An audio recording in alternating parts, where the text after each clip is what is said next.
Gempa megatrust di Indonesia tinggal nunggu waktu aja gitu. Dan itu pasti bahkan gempa tersebut dapat mengakibatkan terbelahnya Pulau Jawa. Wow.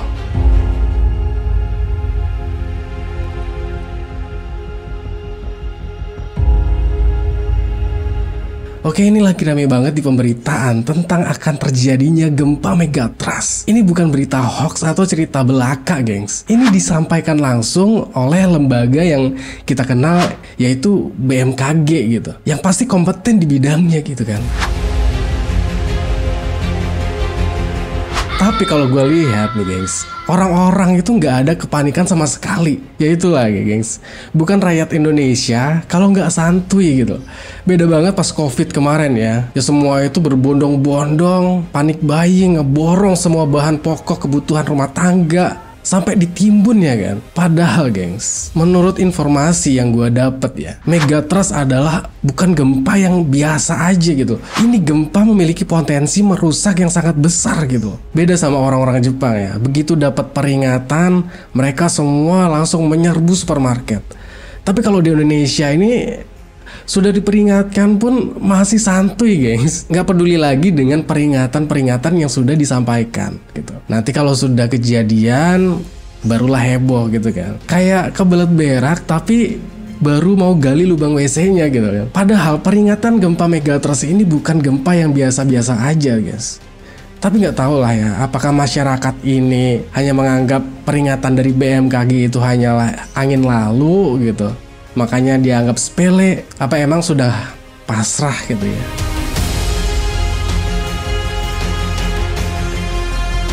Oke, sekarang kita bahas sedahsyat apa sih gempa megatrust, dan ini warning buat kita semua ya. Karena BMKG itu sudah menyatakan gempa megatrust di Indonesia tinggal nunggu waktu aja gitu. Dan itu pasti gempa dahsyat itu akan menggoyahkan wilayah Indonesia.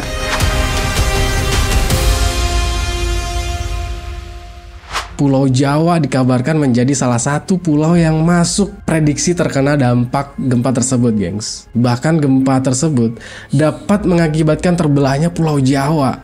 Wow, ini luar biasa sih. Ini bukan lagi bencana kecil ya. Karena gempa megatrust yang akan melanda Indonesia ini dikabarkan bisa saja gitu lebih besar ya dari tsunami Aceh 2004 gitu. Jadi geng, zona megatrust merupakan pertemuan antar lempeng tektonik bumi di zona subduksi, yakni titik di mana satu lempeng meluncur ke bawah yang biasanya ada di lautan ya. Bahayanya adalah gempa besar dan tsunami raksasa, gengs. Menurut Daryono BMKG mengingatkan kembali keberadaan zona megatrust Selat Sunda dan Mentawai Siberut sebagai sebuah potensi yang diduga oleh para ahli sebagai zona kekosongan gitu. Gempa besar seismic gap yang sudah berlangsung selama ratusan tahun gitu. Dan sekarang kita bahas ya beberapa gempa besar yang pernah terjadi di Indonesia. Yang pertama, gempa Aceh 2004. Bencana alam ini terjadi pada tahun 2004, tepatnya pada 26 Desember. Guncangan gempa tersebut berkekuatan magnitudo sekitar 9,0. Gempa yang satu ini juga menyebabkan terjadinya tsunami setinggi hingga 30 meter, gengs. Yang kedua adalah gempa Sumatera 2005. Gempa bumi Sumatera 2005 terjadi pada 28 Maret 2005. Pusat gempanya berada di 30 km di bawah permukaan Samudra Hindia, 200 km sebelah barat Sibolga, Sumatera Utara. Sekitar setengah jarak antara Pulau Nias dan Simeulue. Catatan seismik memberikan angka 8,6 skala magnitudo. BMKG di Indonesia mencatat 8,2 magnitudo. Getaran gempa dirasakan sangat kuat di wilayah Sumatera Utara, Pulau Nias, dan Pulau Simeulue. Dan getarannya terasa hingga sejauh Bangkok, Thailand, sekitar 1000 km jauhnya, gengs. Ini gila sih ya. Gempa ini adalah gempa bumi terkuat kedua di Indonesia gitu ternyata. Sejak 1900 dan masuk dalam daftar 20 gempa bumi terkuat sepanjang sejarah. Lanjut, yang ketiga, gempa Yogyakarta 2006.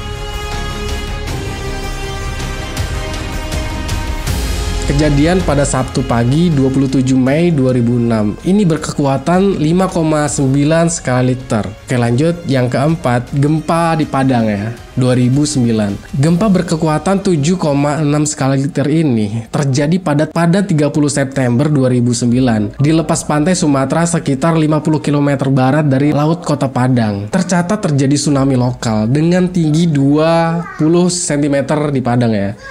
Jadi kalau 20 cm paling ya sebetis lah ya. Jadi masih aman lah ya. Yang kelima, gempa di Jawa Barat 2007. Tepat pada 15 Desember 2017, terjadi gempa dahsyat yang melanda kawasan Jawa Barat. Wilayah paling parah akibat gempa adalah Tasikmalaya, Pangandaran, dan Ciamis gitu. Gempa dengan berkekuatan 6,9 skala Richter ini berpusat di Tasikmalaya yang terjadi pada jam 23:47 waktu Indonesia Barat. Paginya sempat kembali terjadi gempa dengan kekuatan 5,7 skala Richter yang berpusat di 129 km dari wilayah Garut, gengs. Gempa ini dirasakan sampai wilayah Jakarta. Jauh juga ya. Yang keenam, gempa di Palu Donggala 2018. Gempa yang satu ini rasanya masih segar dalam ingatan ya, karena terjadi pada 2018 lalu. Pada 28 September 2018, gempa dengan kekuatan 7,4 skala Richter melanda Sulawesi Tengah. Oke, lanjut yang ketujuh, yaitu Maluku 2023. Ini baru-baru, gengs. Gempa bumi berkekuatan 7,6 atau 7,9 magnitudo melanda lepas pantai dekat Kepulauan Tanimbar, Maluku, Indonesia ya pastinya, pada kedalaman 105 km pada 10 Januari 2023. Gempa ini menjadikan gempa bumi terkuat di Indonesia pada tahun 2023. Jadi itu, gengs. Ya, terlepas dari potensi terjadi gempa megatrust di Indonesia, gempa adalah fenomena alam sekaligus bukti tanda kebesaran Allah Subhanahu wa taala ya. Bagi orang beriman ya percaya bahwa tidak ada satu orang pun yang bisa mencegah terjadinya gempa bumi gitu, selain kehendaknya. Kalau memprediksi waktu dan tempatnya itu tidak ada yang bisa, atau mungkin belum ada yang bisa selain Allah Subhanahu wa taala ya. Maka dari itu kita juga harus menjaga alam kita, tetap waspada ya kan, tetap berdoa. Karena ini bukan gempa yang sepele ya, gengs. BMKG sendiri yang mengatakan tinggal nunggu waktunya saja gitu. Oke, next. Mengapa Indonesia rentan terhadap gempa megatrust? Jadi gini, Indonesia terletak di cincin api Pasifik, sebuah kawasan yang sangat aktif secara geologis ya, gengs. Negara kita dilalui oleh beberapa lempeng tektonik aktif, sehingga potensi terjadinya gempa bumi, termasuk gempa megatrust, itu sangat tinggi.